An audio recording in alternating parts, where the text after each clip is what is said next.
आजच्या प्रचार सभेच्या निमित्ताने आपल्या सगळ्यांचे लाडकं नेतृत्व रामभाई रेपाळे असतील आणि आपल्या सगळ्यांबरोबर सातत्याने सगळ्यांच्या सुखदुःखात संपूर्ण तालुकाभर काम करणारे आपले शरददादा सोनवणे असतील, त्याचबरोबर ज्यांनी जिल्हा परिषदची खरतर माऊलींच्या बाबतीत शरददादांना मी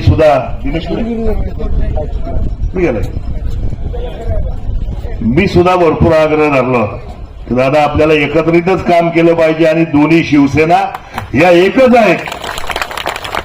घर बदललं म्हणून खोल्या बदलल्या म्हणून घर बदलत नसते. शिवसेना शिवसेना आहे आणि त्या माध्यमातून आज हे सगळं एकत्रितपणे अण्णांनाही खरं तर धन्यवाद दिले पाहिजेत की हे सगळं घडून यायला, हे सगळं जुळून आणायला अण्णा तुमची सुद्धा खूप सारी मदत झाली.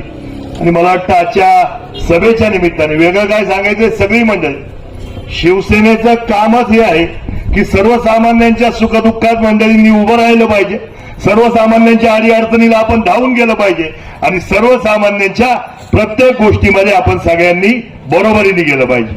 मला वाटतं हेच ब्रीदवाक्य घेऊन आपण शिवसेनेची स्थापना झाली. माननीय बाळासाहेब ठाकरेंनी हे ब्रीदवाक्य आपल्याला दिलं. आज एकनाथ भाई त्यांच्या मागे तंतोतंत पालन करतात, त्याच्या मागे शरददादा असतील, रामभाई असतील आणि त्यांच्या मागे व्यासपीठावरची सगळी मंडळी काम.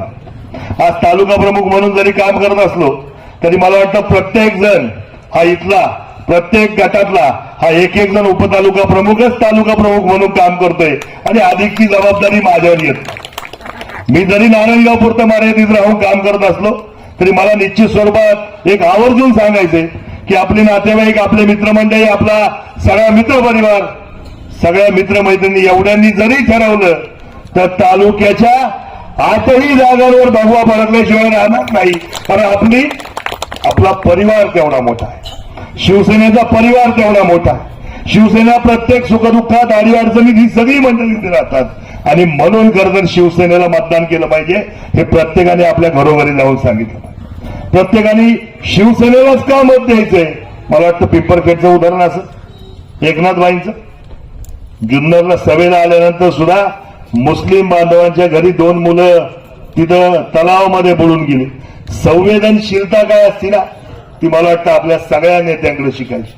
शरददादांच्या माध्यमातून आपण पाहिलंय सगळ्यांनी की कितीही अडचणीत असू द्या, कितीही दुःखात असू द्या, हा माणूस तिथपर्यंत पोहोचलाय, तळागाळात गेलाय, स्वनिधी वापरलाय आणि त्या माध्यमातून आज तालुक्याचे आमदार म्हणून काम करतात. माऊलींच्या बाबतीत तेच आहे. माऊलींनी इथून मागच्या पंचवार्षिकला जे काम केलं मला वाटतं तेवढ्या उंचीचं काम या संपूर्ण मतदारसंघात कोणी केलं नसेल दादा. आणि त्या माध्यमातून माऊली सुद्धा आज त्या माध्यमातूनच मतदान करायचंय कशाला. तर मला वाटतं सर्वसामान्य लोकांना जो माणूस ताकद देईल, सर्वसामान्य माणसांमध्ये जाऊन रमल, मला वाटतं त्या माणसाला मतदान केलं पाहिजे. आणि आपल्याकडची ही सगळी मंडळी ही त्याच धर्तीवर काम करतात आणि त्याच पद्धतीने काम करतात. म्हणून मी अधिकचा वेळ घेणार नाही. मी मनापासून तुम्हाला विनंती करायला इथं आलोय की ही 3ही उमेदवार भरघोस मताने निवडून येऊन तालुक्यातल्या 8ही जिल्हा परिषद गट आणि सगळ्या पंचायत समित्या या शिवसेना पक्षाच्याच आपल्या निवडून आल्या पाहिजेत की भविष्यात या गोष्टीमुळे आपल्याला शरददादांना मंत्रीपद मागायला ताकद मिळाली पाहिजे. एवढ्यासाठी सुद्धा ही इलेक्शन आपल्याला गरजेचे आहे. आपण पाहिलंय की 4च्या 4 जागा शरददादांकडे जबाबदारी दिली, ते 4ही जागा त्यांनी निवडून आणल्या. ह्या 8 जागा आपण जर निवडून दिल्या तर निश्चित स्वरूपात आपल्याकडे रामभाईंसारखा एकनाथबाईंचा जवळचा माणूस आहे.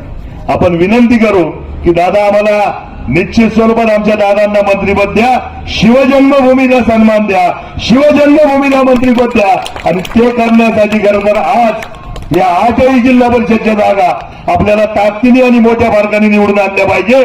मनापासूनची विनंती करतो की आजपासून सलग 7 दिवस आपण आपला मित्रपरिवार, आपण आपले नातेवाईक मंडळी आणि आपण आपल्या जवळची राहणारी सगळ्या आजूबाजूच्या मित्रमंडळींना जरी सांगितलं तरी सुद्धा या 8ही जागा आपण निवडून आणू शकतो.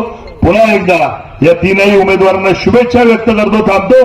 जय हिंद, जय महाराष्ट्र, जय शिवराय.